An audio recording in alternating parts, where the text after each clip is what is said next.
Senua finds a unique courage to keep pushing forwards on her quest, no matter what. She sees the world differently to those around her and faces challenges others would avoid. When driven so strongly by one powerful purpose, she will do anything to rid the world of the darkness. This is her life's mission, and she will not stop until she fulfills her quest. My name is Eddie, and I have lived with psychosis for most of my life. To me, psychosis means living in a different reality, a reality that isn't shared with other people. Often living with psychosis is dark and miserable. While experiencing psychosis, I've got to hear the voice of God, the opposite, seen and spoken with angels, and been to hell itself. Recovery college and peer support really did turn my life around. I thought I would never get better, and yet here I am.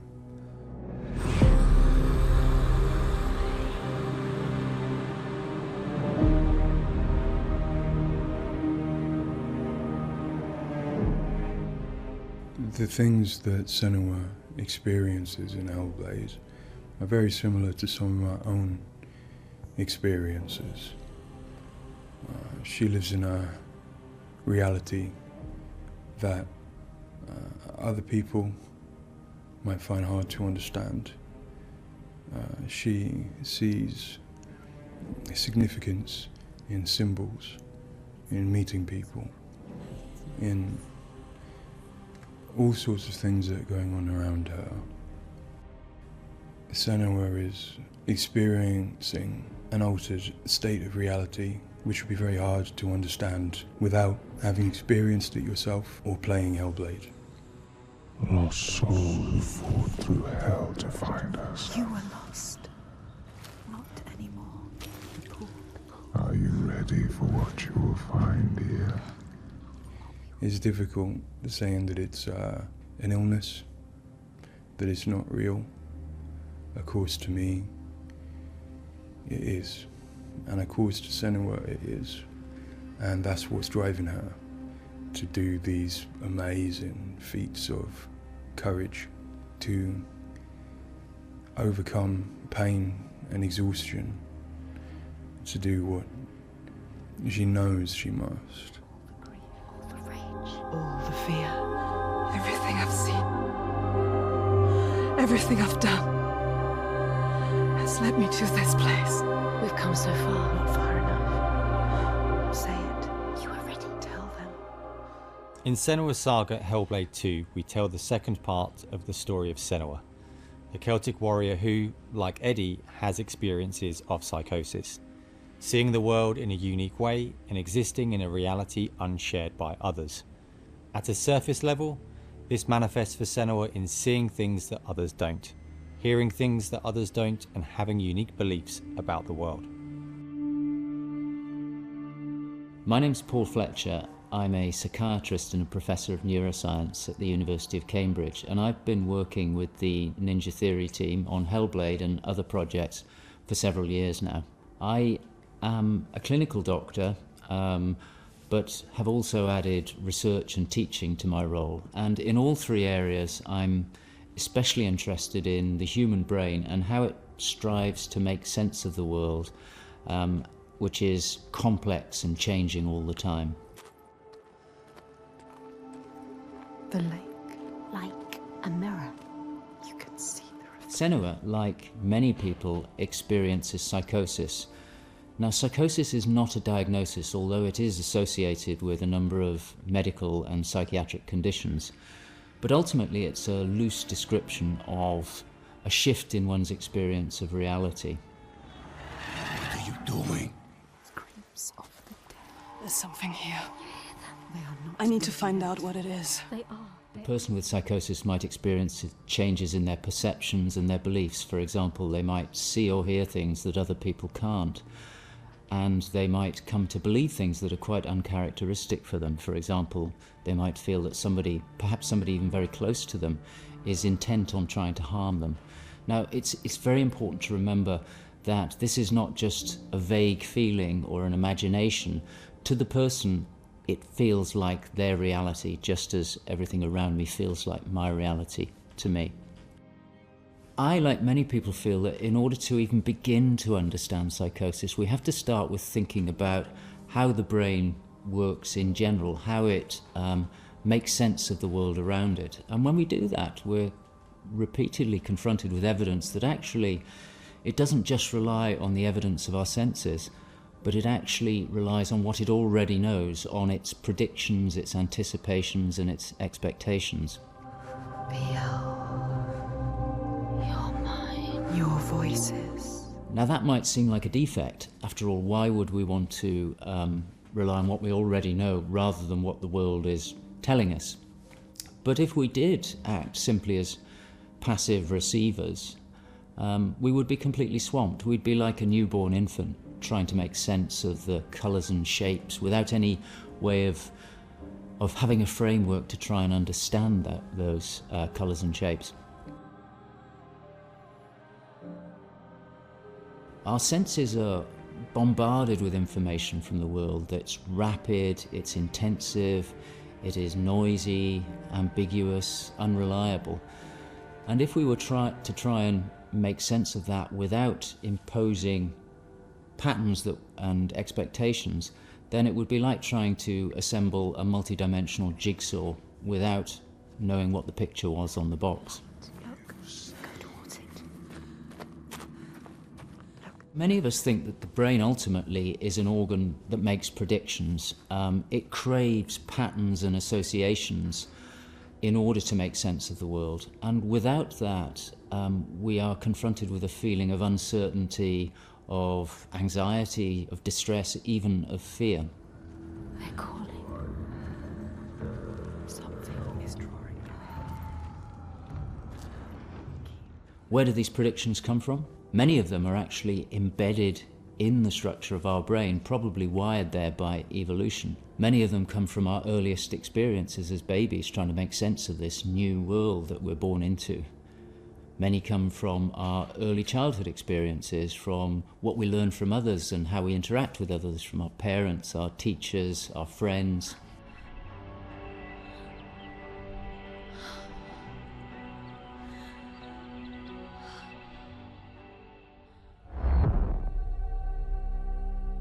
We all have a feeling that we're directly in contact with an objective reality, but it's probably the case that what we experience as our constructed model of the world is a blend of the evidence of our senses, but also what we are predicting or expecting from the world. So this blend exists in a very fine and delicate balance, and the weighting of that balance probably varies a great deal across different individuals.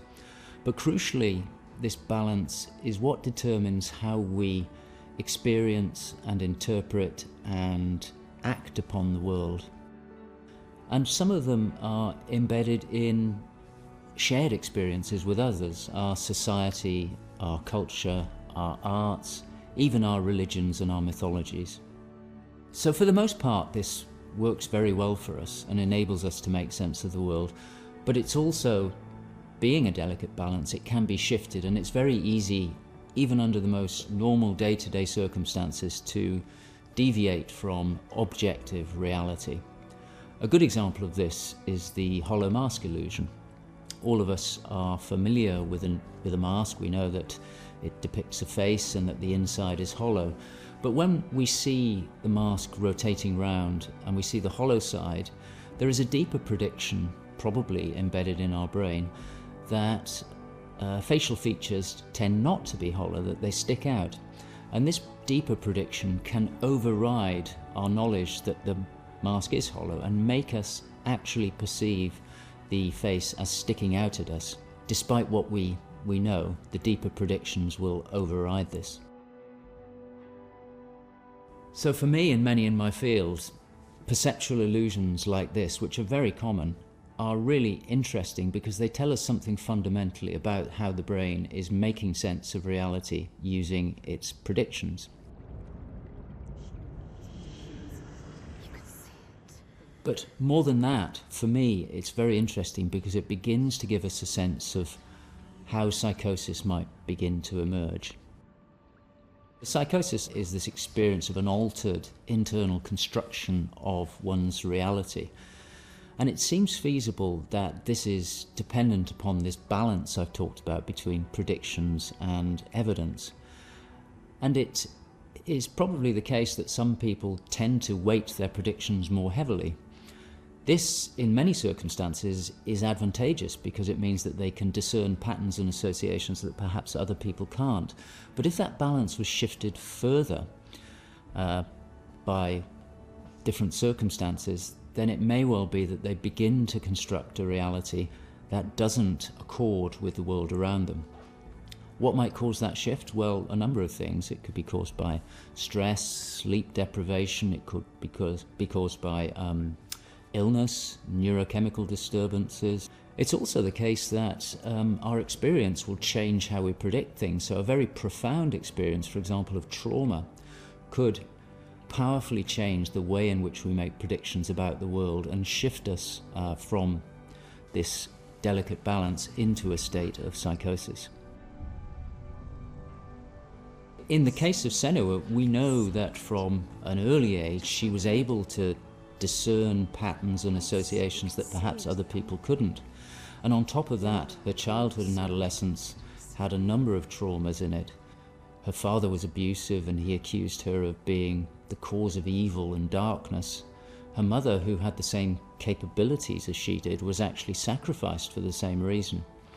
And in addition, her village was attacked by Vikings and her lover was brutally killed.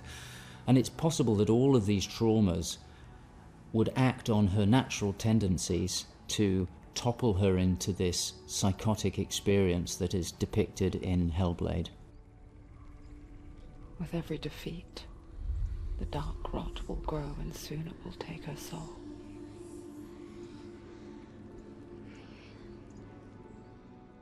In Hellblade Senua's Sacrifice, we find Senua discovering and understanding her experiences. They're relatively new to her, and the pain and torment feels at its most acute. Having travelled to a new place, with a mind full of her trauma and Druth's stories of the Vikings, she embarks on a journey of coming to terms with what has happened in her life. Ultimately, rather than finding the unachievable certainty of rescuing Dillion, she achieves certainty in the realization that Dillion is gone forever. She learns to accept his death, and in turn, her experiences of psychosis. Even in darkness, the wonder and the beauty of this world never leaves us. It is always there, waiting to... In Senua's Saga, we find Senua at a different place on her physical and mental journey. Empowered with the sense that she has overcome her own darkness, she's now compelled to follow a new quest, to save her people from that same darkness. You smell their fear. He's here. Death is coming. Look at the bones. Death is coming. Look at the bones. That's going to be you. That's going to be everyone. In Sacrifice, Senua's psychosis is acute and all-consuming. She is preoccupied and absorbed by her experiences. To some extent, she is enveloped and enslaved by the darkness. She cannot ignore her voices and visions. She's totally committed to the quest within her altered reality.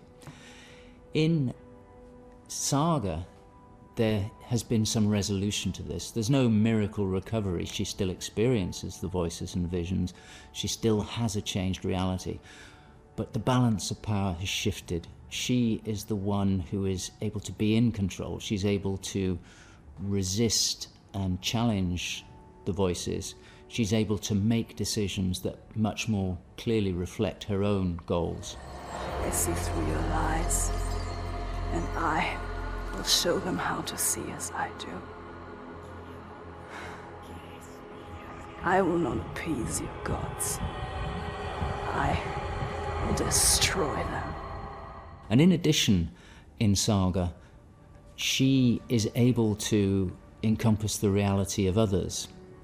She sees them for the constructions that they are, and she is able to interact with them, and I think that's a very powerful change and a very important area to explore. They have lost everything. In Saga, we've had the opportunity to explore the next phase of Senua's mental health journey. One where she's come to a place of understanding, but where she and us as creators have new challenges to overcome. Where Senua's belief system will clash with that of others. Her experiences will play out in the presence of people who don't share her perspective. And where she feels a new sense of power in being chosen for the quest, but also a new weakness, bowing underneath the weight of responsibility that sits on her shoulders.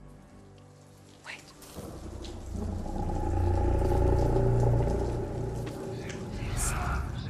In Saga, we have once again utilized binaural audio to bring Senua's voices to life. Her furies still travel with her, but their tone has changed this time. She continues to be haunted by her father, and she starts to feel the audial presence of Icelandic myth infecting her mind. That scream, that voice. Something dark, Senua. You need to go up there. Don't let them see you coming. You need to find out. Don't let the monsters find you. You can do this, Senua. To hear the world as Senua does, we spend time with people with lived experiences of psychosis, and also with Paul Fletcher. This made a strong basis of what it is to hear voices, what they say, how they sound, how they change or react to external stimulus. And this paired with all we learned from the first game, Hellblade: Senua's Sacrifice, led us to create Senua's own sonic version of reality. To me, it's a privilege to sit in a room to play our game, and as we progress, hear their comments, thoughts and suggestions. Each one provides a different perspective, and I find especially inspiring and humbling to hear from Eddie his own experiences. Especially, I find he has a way of putting very complex emotions, situations, in a very simple yet poetic way, and it's really inspiring for me when I'm thinking in Senua's journey. We use binaural audio to bring 3D space in the headphones. This allows to experience the voice hearing and other sounds with a physical sense. Also extremely important is the performance of the voices, and for that we have been collaborating with Helen and Abby, our Furies. They are the most prominent voices of Senua. The way we perform is important as well, allowing for freedom, movement, creative input from Helen and Abby, and also important to have with them conversation and spend time talking about the journey of our character.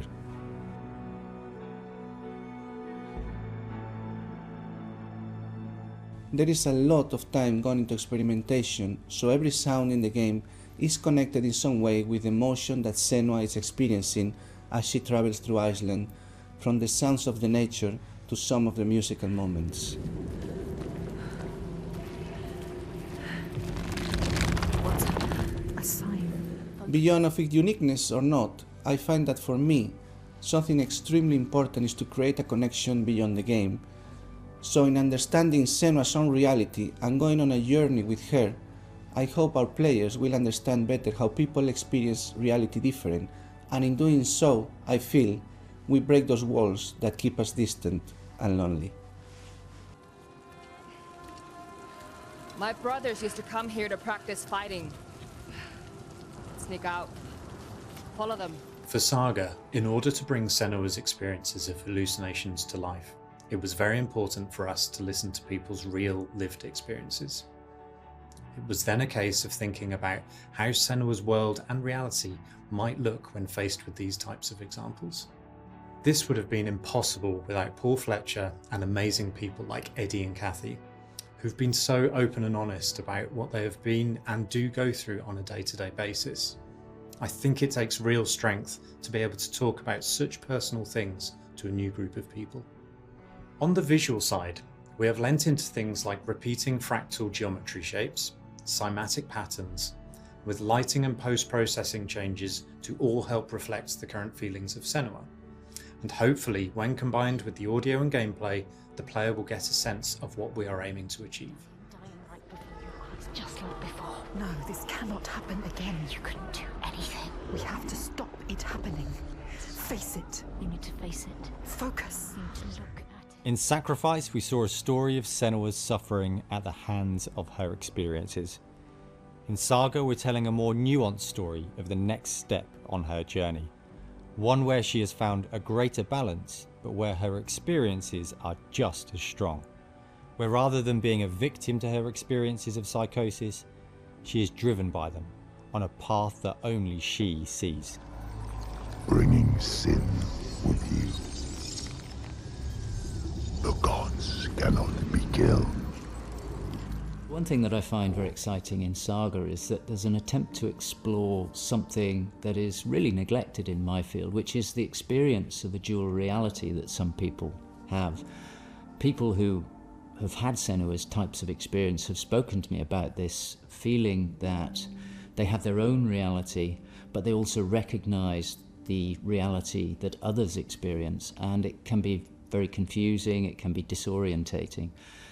And it's exciting to me that the game contains an explicit attempt to portray this experience of dual realities, and I think it'll be very interesting to see how people respond to that. It's amazing what has been done and what's been portrayed. I think it's really difficult to turn words into what other people might be seeing, but I think I'm always blown away by what Ninja Theory come up with for their games, and I'm really stunned at the quality of, you know, the things that she sees and the sounds of the voices that she has. I think they're pretty realistic. She's getting closer. Yes, she can feel it. I hope that the game will help people who maybe don't understand psychosis or don't know very much about it to start with. I think by experiencing some of what they will do in the game, I think it brings to life a little bit of what it's like to have psychosis, and I think hopefully people will learn from it. Now I'm working as a peer support worker, and what that means is that in my case, in the job that I have in my role, it means that I go to see my people, to see my peers. We talk about how things have been. The way that Hellblade has captured the experience of psychosis is nothing like I've ever seen before in terms of its realism, in terms of its fairness to people like me.